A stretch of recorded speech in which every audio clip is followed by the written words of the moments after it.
purpose of this section is to practice the behaviors and skills needed to keep a group focused and on track. We're getting into the nuts and bolts now of this content. On page 2, I want to talk about preventions and interventions. Facilitative behaviors are actions anyone can take to keep the meeting running smoothly.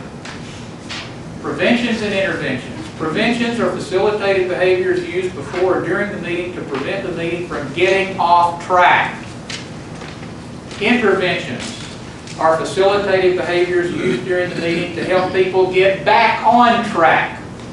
Preventions keeps the train from wrecking. Interventions is what you do after you have a train wreck and you've got to go in and clean up the mess and get the train back up, the tracks back down, and get things going again. All right, if you look at this scale, the scale here, on the left-hand side, those are preventions. On the right-hand side, the scale shows interventions. What does this scale tell you? When you just look at this, intuitively, what is this telling you? Left is preventions, right is interventions. Less to do than prevention. It's less expensive. And when I say expensive, I'm talking about emotion, energy, angst. It's so much easier to keep the train from wrecking than to clean up the train wreck. All right, in this statement here, an ounce of prevention is worth a pound of intervention. I like the way they did this. The scale on the left has a smart light bulb, one of the energy efficient. And on the right, those are the old light bulbs. So we want to prevent instead of intervene. All right, let's go to the next page. And actually, the next couple of pages talk about preventions, but I'm just going to work from this page 3. Here are some preventions you have seen. The first one, desired outcomes, starting with the end in mind. And we had some good discussion about this morning. I'm not coming in and imposing these on the group, but I am proposing. Based on the information that you've given me, it would appear that these outcomes are what we need to focus on and stay focused on throughout the meeting. If somebody has something that you missed, we need to put it up there. But chances are that's not going to be the case.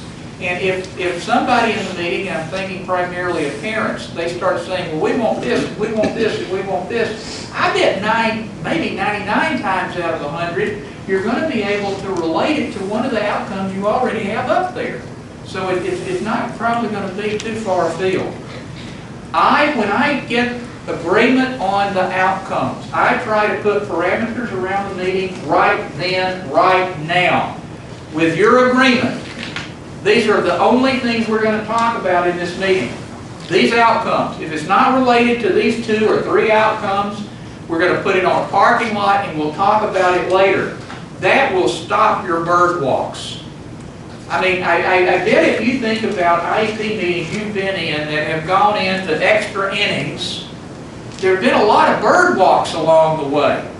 I want to stop that, and I can stop that immediately, the first 3 minutes of the meeting as we go through outcomes. Agenda. I want that agenda up there. I want it very clear. Again, I don't care how you put it up, but it has to be visual. I'm an Episcopalian. We haven't changed our order of worship since Henry VIII. But I get that order of worship every time I walk into the nave every Sunday morning. It's just nice to have. I look at it very rarely because I know what's coming up. But it's just, I need it. It's ritualistic. And I need that agenda. And I'm proposing that we do the same in IEP meeting. It's a good business model, guys. And in our group down the hall a while ago, everybody talked about having that up here. And this was their cheat sheet. That agenda kept everybody on track. So let's make it visual and let's get it up there. If you have to hand it out, I don't care how you art form. I don't care how you use it, but we need to make sure everybody has an agenda. Roles. Let's define why we're here, not who we are in the meeting. Let's don't go around and give all of our erudite titles. Let's talk about what you're going to do in this meeting today. The decision-making method is given to us. I mean, it's consensus. And we've defined that several times today. The ground rules. I have met with literally thousands of parents in different groups. I have yet to find a parent that would say, no, I don't want people to communicate clearly with me and listen to me. No, these are rules of civility. And I think everybody wants to be respected. Joyce and I were asked to facilitate staff development in a state for the superintendents of that state. And we're talking many days every month with the superintendents all over the state. And the first time we went to provide, we did day-long meetings with groups of 25. And the first meeting we went to, this was a few years ago, I remember driving on that fall morning to the location. I turned to Joyce and said, I don't think we need ground rules for superintendents. They're erudite, bright, smart, focused people. God forgive me. We started the meeting with 25 people in there, and from the get-go, we had 12 and a half sidebar conversations almost constantly. Now, I know they were talking business stuff. It wasn't a social conversation. They didn't have the opportunity to sit down like that next to a fellow superintendent and share. But we took a break an hour after we started, and I put up ground rules, and we had to use ground rules every meeting for the rest of the year. And you know what?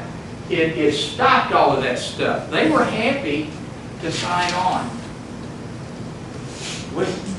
We were doing, we had a client in the Washington, D.C. area that had, I think it was like a 2-star general, I don't think it was over 2 stars. It was a parent, and she called us and said, I'm not sure what to do with this guy. He comes in and he takes over our IEP meetings and he runs it like a staff meeting. And so we talked, and she agreed, all right, I'm going to try the ground rules. So she did, and he came in the next meeting, and she said, General, we've had a training, and we'd like to propose. And she went down through the ground rules, and she said he sat up straight, if a general can sit up any straighter. And she said, how do you feel about this? And he said, they seem very reasonable. I like them. She said the meeting went like silk. So she called me immediately after the meeting was over, and I said, all right, why do you think it went like that? And she said, you know, in hindsight, it is so clear. Here's a man who's lived with rules and regulations all of his life, and in the absence of any, he imposed his. But when we offered some, he was quite willing to say, sure, I can get on board with that. I find that parents and staff, I'll tell you what, I have more pushback from general ed staff than anybody else. And the reason they say, I think that you're talking down to parents. But again, it's how you present it. You go in, I'd like to make a proposal instead of imposing these. And ask, do you have anything you would like to add? Is there anything that we should take off of here? This is boilerplate. Make it your own and make it work. But I promise you, ground rules will really change life for you. Because what it does, it creates a whole different philosophy in the class, or in the IEP meeting, in the room. For example, if we're in an IEP meeting, you know, and Nancy's cutting people off, she won't let them finish a sentence. She's just not being very respectful. If I'm the facilitator, I've got to intervene. And that's probably saying, you know, Nancy, please, you're going to have to quit, you know, and it can become personal. You know, Nancy may look at me and roll up her sleeves and say, honey, you ain't seen nothing yet. You know, you threw the gauntlet down and I'm picking it up. With ground rules, here's what I do. I will stop the meeting And I typically will find something to sort of say, I'm the cause of this. Guys, I don't know if you know this, but I have a hearing loss, and there's a lot of noise in the room right now. And I need for us to go back up here. Can we listen, communicate clearly and listen carefully to each other? I just want to review. I know you agreed to these only 3 minutes ago, but I'd like to see if you're still in agreement with these. All right, good. Now, everybody in the meeting knows it's Nancy. She's the problem. But I haven't had to make it personal. And I have saved myself from this confrontation. I permitted her to kind of save face and me to not become the police officer in the room. I love ground rules. I don't do meetings anymore, any kind, even our staff meetings. I'm going to have ground rules. So I throw that out. Again, guys, this is art. You have to decide what you want to do. During the meeting, you can make process agreements on suggestions on how the group can go forward, organizing information, and so on. Get the process agreements. Now, you've got to get an agreement or you can't enforce it. If Nancy hasn't agreed to these ground rules, I cannot ask her to live up to them. That's why you've got to get that A up there. And silence is not agreement. I need a thumbs up, a nodding of the head, or something so that I know everybody has agreed to this, or you can't, you just absolutely cannot get people to adhere to them if they haven't agreed. There are times you're going to have to educate the group. You're the experts. There are times you're going to have to say, no, federal law or state law or whatever requires us to do thus and such. Open-ended questions. If you have people in your meeting who are not participating, ask an open-ended question. Don't ask a yes or no question. Mike, what do you think about these present levels of performance? What are your thoughts on these? Instead of, how do you like them, Mike? Yes, they're all right. No, I want to pull him into the conversation.